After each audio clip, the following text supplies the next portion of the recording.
Welcome to the Chop Seat, where Braves country meets the big leagues. Your host Vic is here to break down everything from truest part to the top of the standings across the league. From walk-offs to wild trades, this is your seat for everything baseball, but a heavy dose of chop. So grab your glove and settle in, because the Chop Seat is open.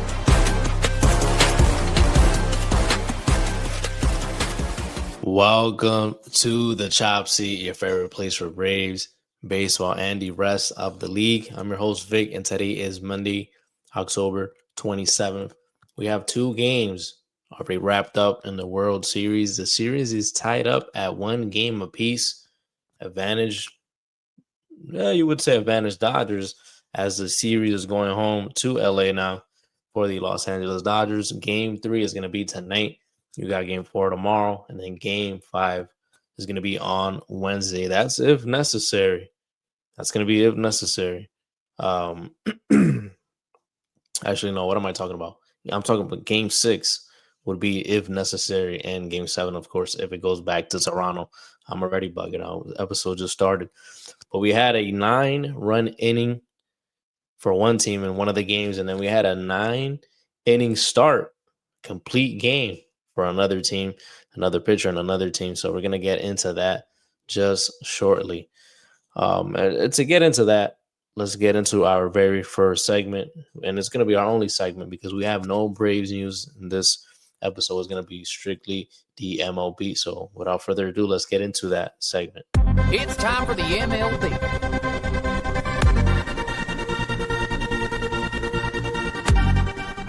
Welcome to the MLB, where we take a look at the action from around the league. And the MLB, of course, is brought to you by SeatGeek. Use code CHOPSY20 to get $20 off your first purchase on SeatGeek. If you want to head to the World Series and catch game 3 tonight, game 4 tomorrow, game 5 in LA on Wednesday, go to SeatGeek and put in code CHOPSY20, and you're going to get yourself $20 off your first purchase. And if you're not into baseball, that's not a problem. You can go catch the NBA, NFL, NHL, any other league you like to watch your sports, any show, any concert. Go to SeatGeek and put in code CHOPSY20. And again, you're going to get $20 off your first purchase. So let's get into the action from the games. Game 1, of course, that was on I was about to say Saturday night. That was on Friday night. Of course, it was Blake Snell on the mound for the LA Dodgers, going up against Trey Savage for the Toronto Blue Jays. Blake Snell goes 5 innings, 8 hits, 5 runs. All those earned 3 walks, 4 strikeouts. He gave up 1 homer. Trey Savage goes 4 innings, 4 hits, 2 runs, 3 walks, and 5 strikeouts. Scoring got started early in the World Series.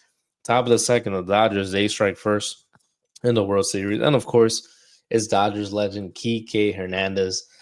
This guy is like a folk tale, man. He's going to be dudes. When I look back 20, 30, 40 years from now, they'll be like, who was Kike Hernandez, bro?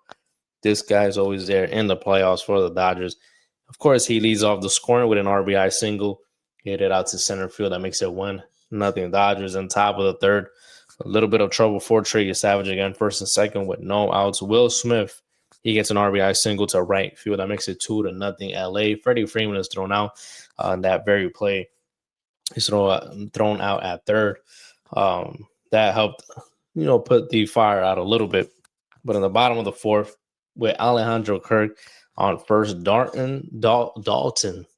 I always have trouble with his name. Dalton Varsho hits a 2-run homer. That ties up the ballgame. He hit that out to center field. Again, ties up the ballgame. That makes it 2-2 in the bottom of the fourth. And then the bottom of the sixth, this is when the Blue Jays blow the doors open. Bobby Shea walks. Isaiah Connor for left foot comes into pinch run for him. Alejandro Kirk singles. Dalton Varsho is hit by the pitch. That's bases loaded. Emmett Sheehan comes in for Blake Snell, trying to put out the fire. Eddie Clement greets him with a single to center field. That gives the Blue Jays a 3-2 lead. The stadium is bumping at this point. Nathan Lucas, he comes in for Miles Straw. He draws himself a walk. 4-2 Toronto. Up to this point, Andres Jimenez, he hits a sharp line drive to right field. Everyone moves station to station. Of course, a run scores. That makes it 5-2 Toronto.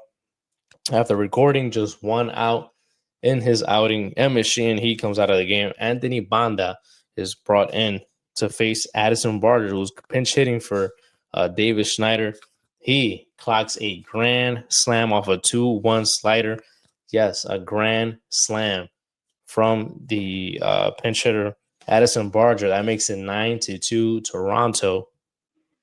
Then Alejandro Kirk later on, he hits a 2-out, 2-run homer. That makes it 11-2 Toronto. A 9-run inning for the Toronto offense. Big inning, big statement inning to start off the World Series.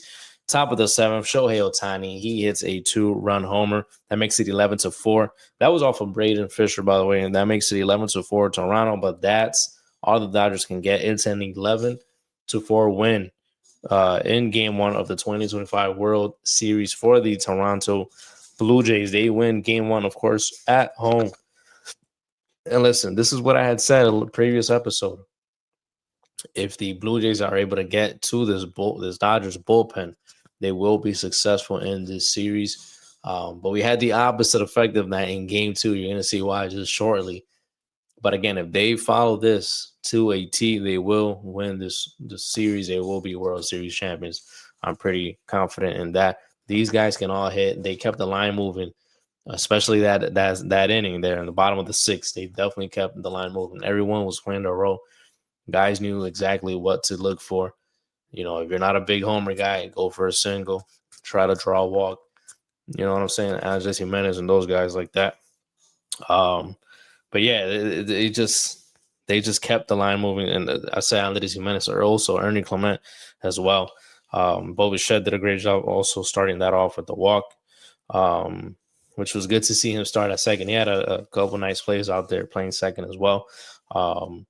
But yeah, if they follow this, they will be World Series champions. I am very confident in the ability that this offense has, that they've shown. So they've done it all season, but they've shown it at a bigger scale here in this postseason. We saw it against the Yankees. We saw it against the Mariners, and we saw it here in Game 1. Game 2 was a different story, though. Game 2 is what they do not want to do the rest of this World Series. Yoshinobu Yamamoto, he goes 9 complete innings, a complete game. 9 innings with just 4 hits allowed, 1 run allowed, no walks. Very good start from him with 8 strikeouts. Yeah, the guy was absolutely filthy in this game. He was going up against Kevin Gausman, who goes 6 2/3, 4 hits, 3 runs, no walks, 6 Ks. He gave up 2 homers. Not a bad start from Kevin Gausman, but Yoshinobu Yamamoto was just straight filthy. You can't really do nothing with that. Top of the first, Will Smith, he gets in a single out to center field.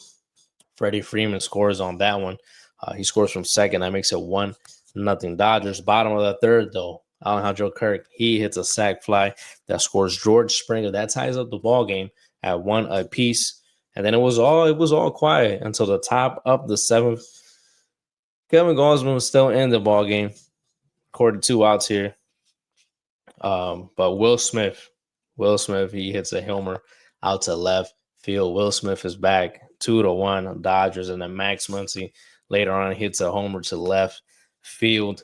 That's 3-1 Dodgers. Top of the 8th, Jeff Hoffman, he relieves Louis Varland with the bases loaded, trying to put out the fire, but he comes in with a wild pitch. That plates Andy Baez. That makes it 4-1 Dodgers. And then Will Smith comes back again. He grounds out, but Shohei scores in the process. That makes it 5-1 Dodgers. And this play was a little tricky play. Infield was in. Jimenez gets the grounder. He decides to go to second for the first out, and then they try to get the double play. Throw is not in time. He could have gone home. If he would have gone home, they cut that runner from third out just in time. Even if they didn't get the double play, they would have got the runner out at home. That would have kept the game at 4-1. But, he decides to go to second and then to first. Throw was not in time at first. So the runner from third is able to score. That made it 5-1. 4-1. It's not that it was a far ball game. 5-1 is still doable. You get the bases loaded, you crank one out. Game is tied. But 4-1 would have been obviously way better in this situation. But even so, Yoshinobu Yamamoto was lights out. So 5-1 looked like a big mountain to climb, and it was exactly just that. Yoshinobu Yamamoto, like I said, he goes the distance, 9 innings, 8 strikeouts, just 1 earned run, and 4 hits allowed. The Dodgers are able to win this game 5-1. Bullpen is nice and rested, and the series is tied at 1 game apiece going into tonight, game 3. And this is for game, and I'm sorry to go back into the game 1. I got excited. I went over there to game 2, but game 1, just wanted to go back to the bullpens. For the Dodgers, it was, of course, you heard me mention Emmett Sheehan and Anthony Banda. And then it was Robleski to come in after that, and Will Klein. And for the Blue Jays, they use Fluharty, Sir Anthony Dominguez. You heard me mention Braden Fisher. He's the one that gave up that homer to Shohei Ohtani. And then Chris Bassett came out, pitching an inning in relief, and Eric Lauer pitched the last inning. And then for game 2, of course, no one from the Dodgers bullpen was out there. Like I said, they were able to be nice and rested with the day off yesterday as well. But for the Dodgers, after Kevin Gausman, it was, of course, Louis Varland, as you heard me mention, Jeff Hoffman, and then Braden Fisher was brought out, get that those final 3 outs. But again, bullpens should be fine. No one's really gotten taxed.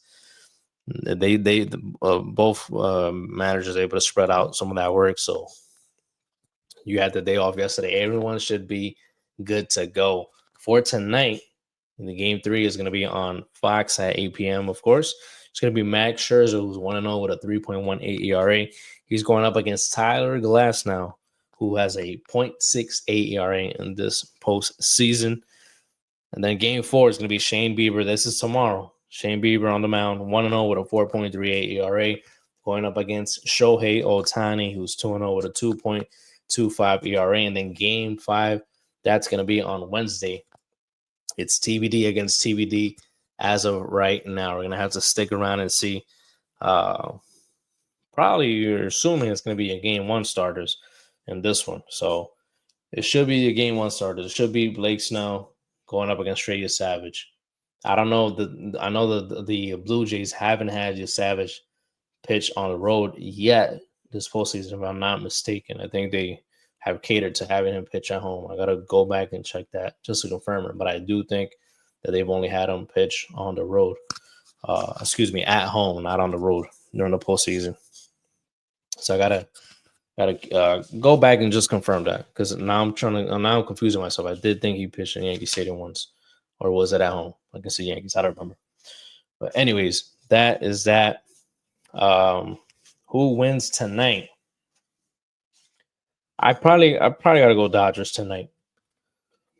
And then tomorrow, with Shohei on the mound, I think the Blue Jays are gonna win that one and tie up the series at 2 games apiece. And then we'll see for game 5 what happens there. And other news around the majors, the Mets, they end up hiring Troy Snitker as their hitting coach. He was previously with the Houston Astros. Mookie Betts, he becomes the Roberto Clemente Award winner for this year. And then the Orioles hire Craig Arbenaz as their manager. He previously worked as the Cleveland Guardians associate manager, and then acted out as the team's bench coach in 2024. He had 4 seasons on the Giants coaching staff as a bullpen and catching coach as well. So Baltimore Orioles fans, let me know how you feel about this new acquisition, the new manager who's going to be at the helms of the ball club. So quick episode today, very quick episode. This is a quick hitter. We're going to be back game 6, if necessary, is going to be, I believe, on Friday. Should be on Friday, yes. Game 6, if necessary, is going to be on Friday. So we'll do an episode right before that game starts. We'll do it on Friday afternoon. So till then, guys, thank you guys for tuning in. Make sure to catch these ball games. The final series of the year. This is the final series of the year. I'm still going Toronto in 7. Excuse me. I'm still going to Toronto in 7. You know how it is. So I got Dodgers winning tonight, and that makes it 2-1 Dodgers. Blue Jays win tomorrow, that makes it 2-2. I might go. I might go Toronto in Game 5. Then they're gonna just alternate wins for the rest of the way. I think that's how we're gonna do it. Toronto wins Game 5, Dodgers win Game 6, then Game 7 at home. Toronto Blue Jays walk it off and win the 2025 World Series in dramatic fashion. That's how we're gonna go with the predictions. So thank you guys again for tuning in. Make sure to follow us on all social media platforms at the Chop Seat Pod. That's on Instagram, and at the Chop Seat on Facebook, TikTok, and X/Twitter. If you haven't found us on the audio version is available wherever you find your podcasts: Apple Podcasts, Spotify, iHeartRadio, anywhere else you get your favorite podcast. Put the Chop Seat into your rotation. You're going to be able to find it on all those podcast platforms. So till then, till Friday, we'll see how the series is. We'll see who's going to be leading the series by Friday. If, like I said, if necessary. Hopefully it is necessary. I wouldn't want the series to finish in 5 games. I wanted to get more dramatic. So anyways, we'll keep in touch. Enjoy the ball games. And then we'll see you next time on the Chop Seat.